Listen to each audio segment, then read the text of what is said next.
Salut tout le monde. Bonjour tout le monde. T'as dit bonjour toi? Bon, on se retrouve aujourd'hui pour une petite vidéo un peu comme sur le même format que ce qu'on avait fait pour la truite, mais cette fois-ci plutôt en vue de préparer l'ouverture du brochet. Ouais, c'est déjà dans quelques jours. Ça va pas tarder à arriver, on a hâte. On a bien rempli nos boîtes et Ouais. on va vous montrer un petit peu tout ce qu'on a préparé pour réussir cette ouverture. T'attaques, j'attaque? Bon, je vais commencer. Alors moi, j'ai hâte de commencer cette ouverture parce que j'ai eu quelques petites nouveautés entre l'ouverture, enfin la fermeture du brochet et là. Oui, t'as eu des cadeaux d'anniversaire, quoi. C'est ce que voilà, tu veux dire. c'est ça, que j'ai hâte d'essayer. Notamment, on a été faire un petit séjour du côté de l'Irlande, rencontrer Pierre Montjarret, et voilà les petits cadeaux que j'ai. C'est encore dans les boîtes, il faut que je les déballe, il faut que je les équipe comme je le souhaite. Mais voilà, je veux essayer ces Buster Swim Bait là. Je n'ai jamais utilisé, donc j'ai hâte de voir comment ça nage. Apparemment ça nage super bien. Et l'autre nouveauté que j'ai vraiment hâte d'essayer, c'est le Davy Da Vinci. Alors je sais pas s'il sera très efficace là où on va pêcher cette année. Pour l'ouverture, ouais, ça risque d'être un peu tôt, à moins que les poissons soient vraiment rentrés dans les branches. Il se met à faire chaud la semaine avant l'ouverture, mais il y a peu de chance. Oui, il y a peu de chance. Mais bon, j'ai hâte d'essayer ça aussi. Donc c'est pareil, c'est encore dans la boîte, pas encore essayé. Donc rien que pour ça, j'ai hâte d'être à l'ouverture. Moi, j'ai pas de nouveauté dans ma boîte. T'as pas de nouveauté? Bah non. Bah non, c'était pas ton anniversaire? Bah si, c'était mon anniversaire, mais tu m'as pas fait de cadeau. Voilà, tu vois, devant tout le monde. Là, c'est pas vrai en plus. C'est vrai. Vous voyez comment on me traite? N'importe quoi. Non, moi j'ai rien de très récent à part peut-être ceci. Ah oui. Voilà, donc ça c'est la nouvelle boîte, OCD BKK.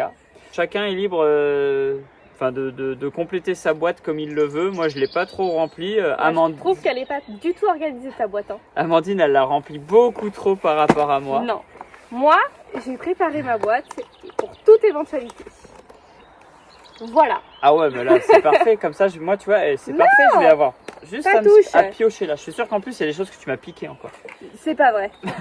Bon, l'idée en fait de cette boîte, c'est de pouvoir emmener tous les hameçons qu'on a besoin pour toute éventualité. Et tous les petits accessoires aussi, parce que je vois là, t'as pas mis que des hameçons dans ta boîte, t'as des plombales.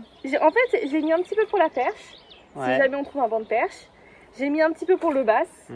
Un petit peu pour le... Après le bass à l'ouverture, faut les laisser tranquilles, ils sont en train de frayer. Et là on va pêcher, je suis pas sûre de trouver des basses. Mais non, il n'y en aura pas. Elle sera prête pour plus tard. Un petit peu pour le cendre, mais c'est pareil, on va les laisser tranquilles. Et après, sur le côté, j'ai mis tous mes hameçons pour le brochet. Voilà. Moi c'était beaucoup plus simple, j'ai mis des hameçons pour le brochet, donc les classiques en SS, je vais essayer de vous en sortir une boîte. Donc les Spear 21 en SS.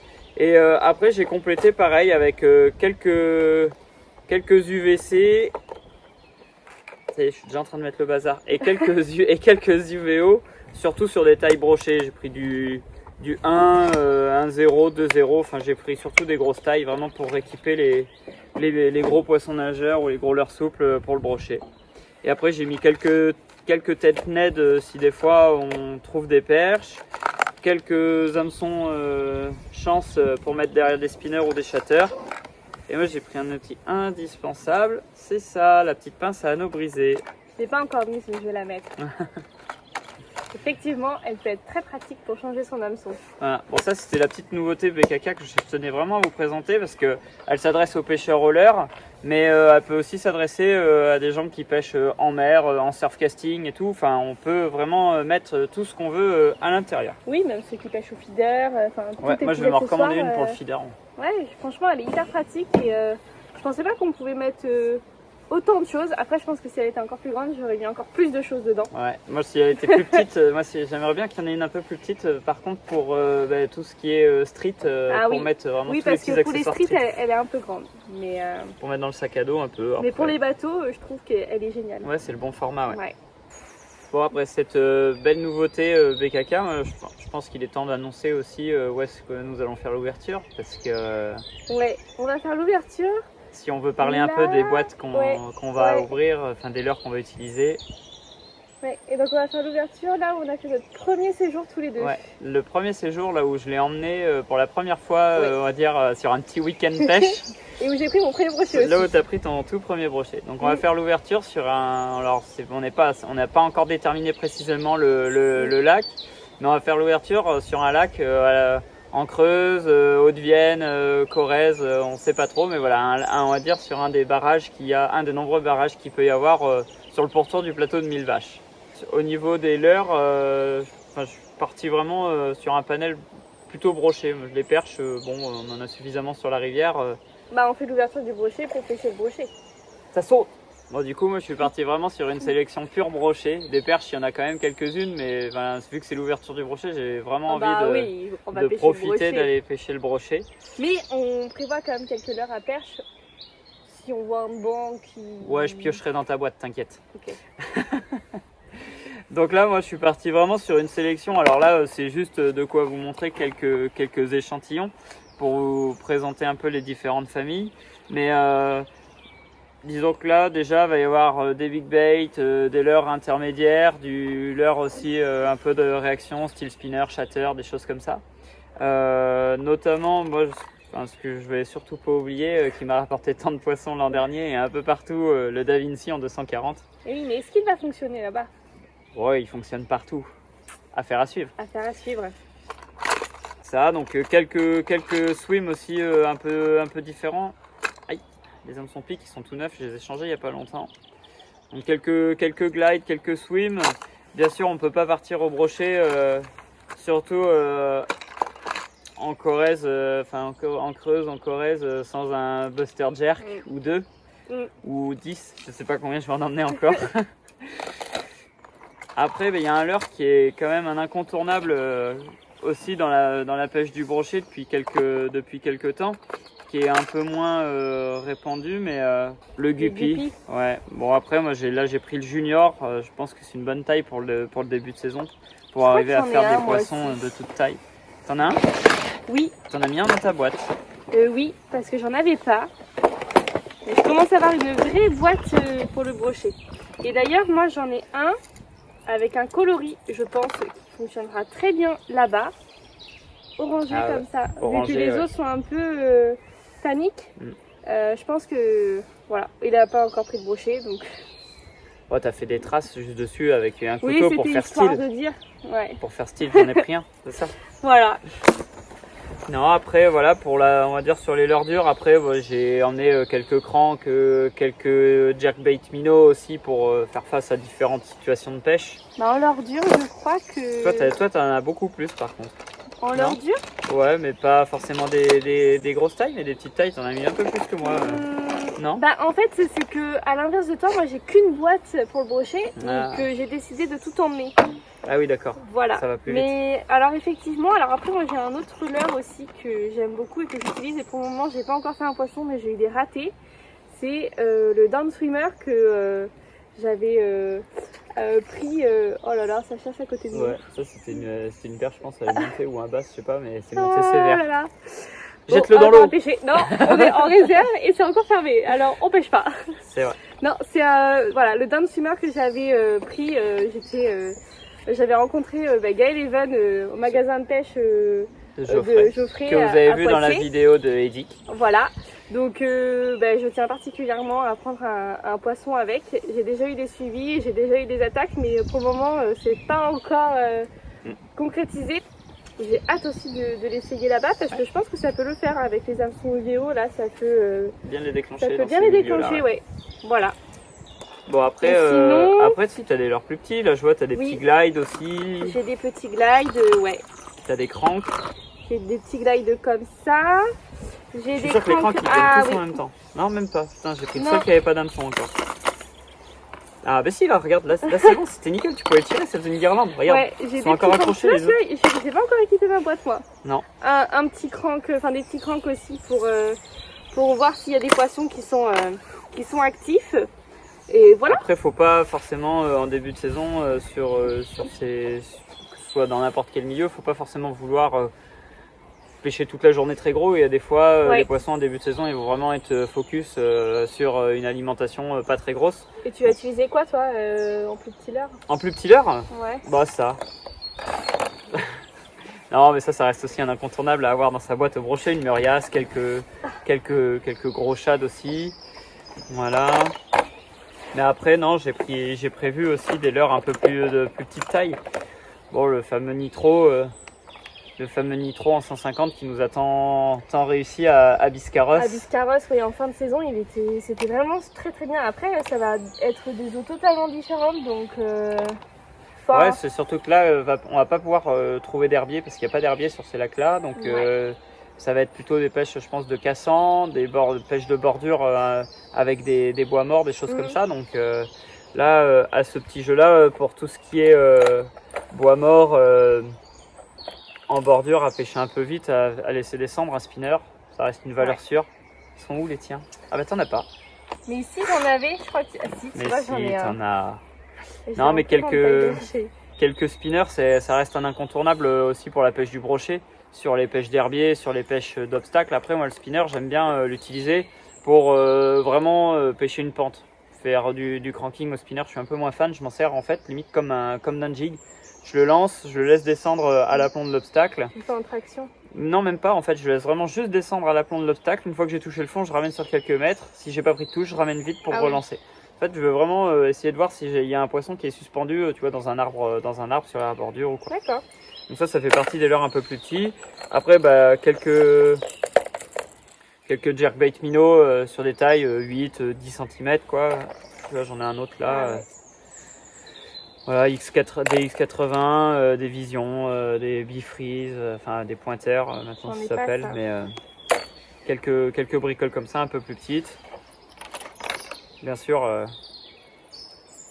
le Divinator. Le Divinator. Tu nous montres ce qu'on va emmener comme canne? Elles sont à côté de toi. J'emmène que moi des cannes. Je t'emmène une épuisette pour épuiser mes brochets. Non. Ouais. Alors en canne, bon, pour tout ce qui est pêche en bateau comme ça, surtout les pêches du brochet, on pêche quand même pas mal en casting. Je pense que je ferai suivre quand même aussi une spinning en plus que cette sélection là que j'ai mis à côté. Je vais essayer de pas les faire tomber dans l'eau. Donc là en puissance, ça aurait été bien que je parte de la plus faible ou de la plus forte à la plus faible. Allez, on va faire l'inverse. Tac. De la plus forte à la plus faible. Donc là, tu auras un combo similaire. Alors, ce sera pas forcément celle-ci, mais ce sera un combo similaire. Donc là, c'est une 80-200 grammes en puissance de lancer. L'avantage, c'est que ça va permettre de couvrir toutes les pêches vraiment big bait, au swim, au shad, à la murias, toutes ces pêches-là où il faut quand même envoyer des gros leurres, où on a besoin de puissance aussi au ferrage pour bien ancrer les hameçons dans la gueule des poissons. Là, en longueur, c'est une 2,40. C'est ça, 2,40. Et après en moulinet, là j'ai un moulinet en taille 300, de manière à avoir quand même une bonne prise en main et une force d'engrenage aussi assez puissante. Quand on envoie des gros leurres, c'est assez important. Au niveau diamètre de tresse, je suis en PE5. 4 brins. Par contre, PE5, le diamètre en centième, ça doit faire 35 centièmes, allez. Une cote mal taillée, ça doit faire à peu près ça. Et après derrière, j'ai un EFG et un fluoro en 90 centièmes. Et je termine au bout par une très grosse agrafe. Je suis pas réfractaire aux grosses agrafes pour le big bait. Je sais qu'il y en a qui aiment pas. Moi ça me dérange pas. Après je fais aussi anneaux soudés, anneaux brisés ou rolling anneaux brisés aussi de temps en temps. Mais les agrafes, je suis quand même jamais eu trop de déconvenus. Hop. Ça c'est pour la première. Ensuite, bah, j'ai une canne. Hop là. J'ai une canne exprès pour tout ce qui est jerk, donc Buster, Guppy Junior, toutes ces choses là. Donc là c'est une cause qui fait 5 pieds 10.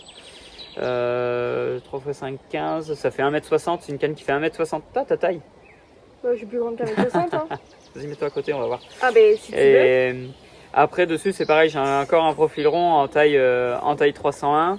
Et là par contre je suis avec un diamètre de tresse un peu inférieur, je suis sur une PE3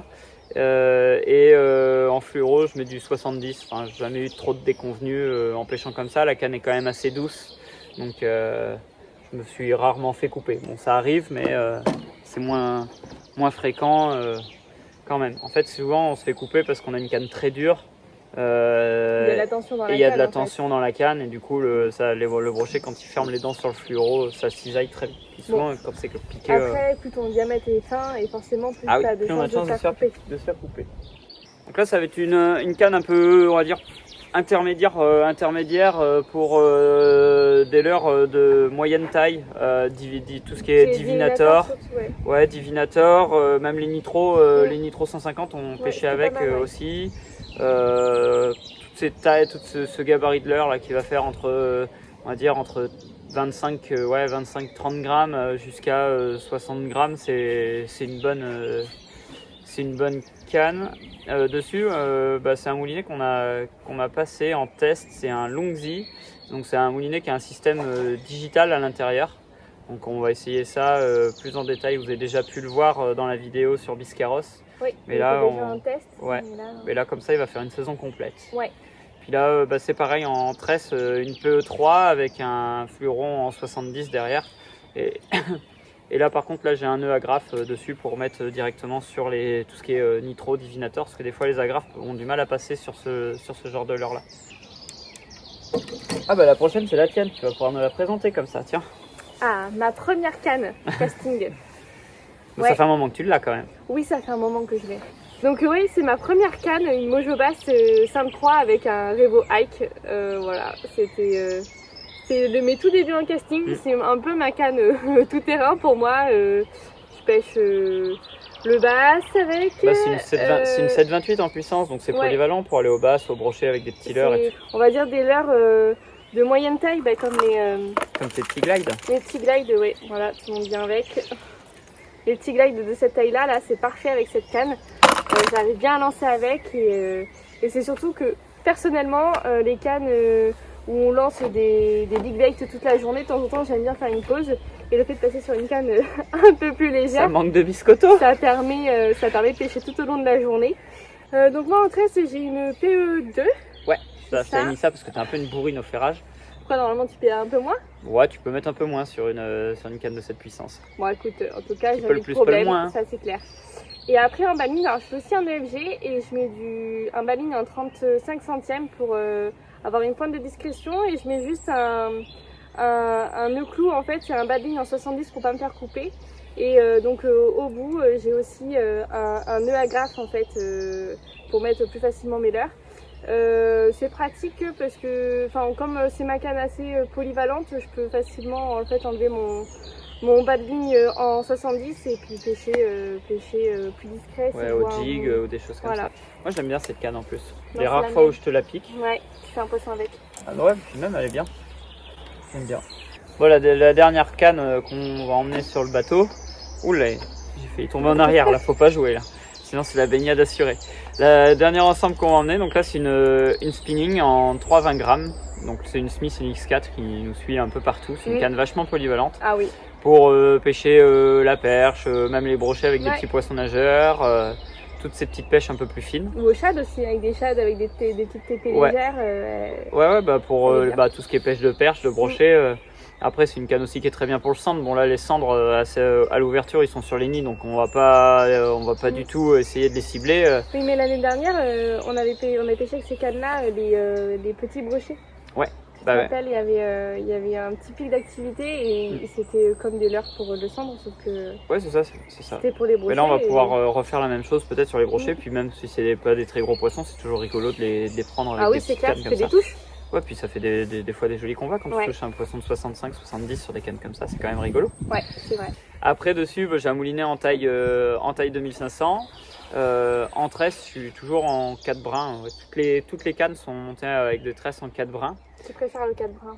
Ouais, beaucoup plus résistant à l'abrasion, plus résonnant, ça foisonne moins dans les anneaux, ça évite les perruques et puis ça évite de satelliser des leurres au lancer. Enfin, on utilise parfois des leurres qui coûtent très cher, donc c'est quand même dommage de lésigner sur la tresse et de mettre des diamètres trop fins ou des tresses en 8 brins et de perdre des leurres à 40, 50 ou plus. Ou plus. Ouais. Donc là c'est pour ça, 4 brins systématiquement. Donc là celle-ci c'est une P08 pour le coup. Et après derrière souvent je mets un 25 et pareil quand je veux vraiment cibler les brochets avec des petits poissons nageurs ou des cranques.